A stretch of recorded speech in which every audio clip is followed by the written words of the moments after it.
Nice way to come back to international cricket. What was it like for you out there tonight? It's always a lot of fun to get a win on the board. Love finishing off the game with Ashton Agar, someone who I've played a lot with for the Scorchers. Nice to finish off the series with a win. And sorry, can I just ask, you played against England before many times, but what was it like playing without a crowd? Well, I'm sure everyone's spoken about it. It's nice to not get sprayed every ball on the boundary. But I think it's something that we're just going to have to get used to now. And it didn't feel that abnormal to me today.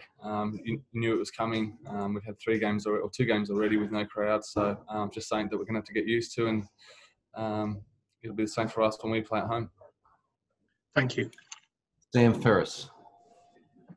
Mitch, Australia's crying out for a finisher. Are you that man? Oh, you want a headline, do you? Sure. Look, I've played in this role for most of my career, even though for the Scorchers I bat a bit higher up the order and normally have a bit more time to get in. But I loved tonight, love finishing off the game for the boys and contributing to a great win. It's a hard spot to bat. Finishing the game, you find yourself in different situations. I was thinking about it tonight and just loving the experience of that again, being out there and being under pressure and having that feeling of being under pressure. That's why we play. That's why we train hard, and just rapt to be able to contribute after a long layoff to a great win. How hard is it to start against spin in the middle overs? Because it seems like Australia really struggled with that throughout this series and in general, but how difficult is it? Adil Rashid's a great bowler. He's got great numbers over a long period of time now for England. He's one of the best spinners in the world in white ball cricket. So you come up against those challenges all the time. He bowled beautifully again tonight. The wicket was spinning. It's always hard. I think for us, it's just making sure we have our game plans, being really clear, and it's just execution. When you come into that, we've faced great spinners before. He's certainly a great threat for England. Thank you, mate. Rory Dallard. Hi, Mitch. As much as this was the end of the series, does it more feel like halfway point really and a bit of a marker down now for the games ahead?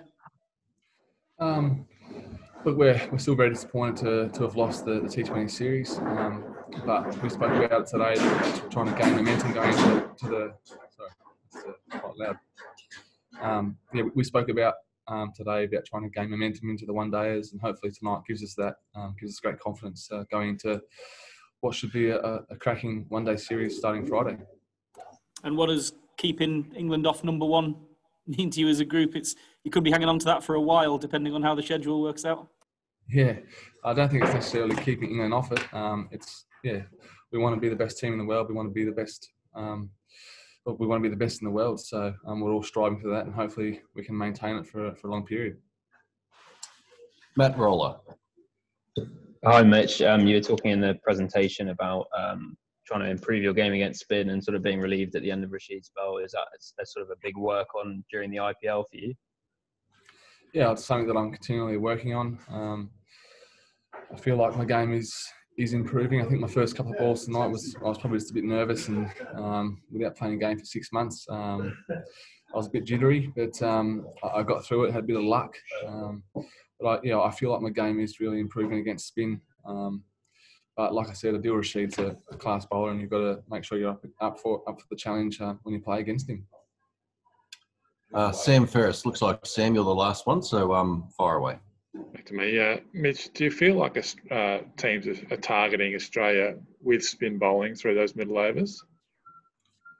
They probably are, yeah. But I think that every team these days, certainly in T20 cricket, has 2 spinners. So spin plays a huge role for almost every team in the world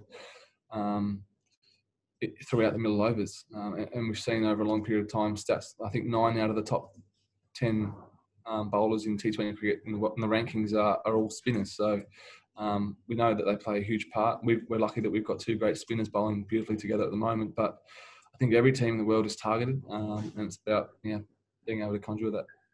And just lastly, you or Marcus Stoinis didn't bowl throughout the series. Might be one for Aaron Finch, but was there any reason behind that? I think that's purely just we play 5 bowlers, frontline bowlers still are there if need, and we're ready, and we've been training hard, ready for the opportunity. But I think it's great that we got a lot of depth. But at this stage, certainly in T20 cricket, we go with 5 frontline bowlers, and I guess being number 1 in the world, you're probably not going to change that too often.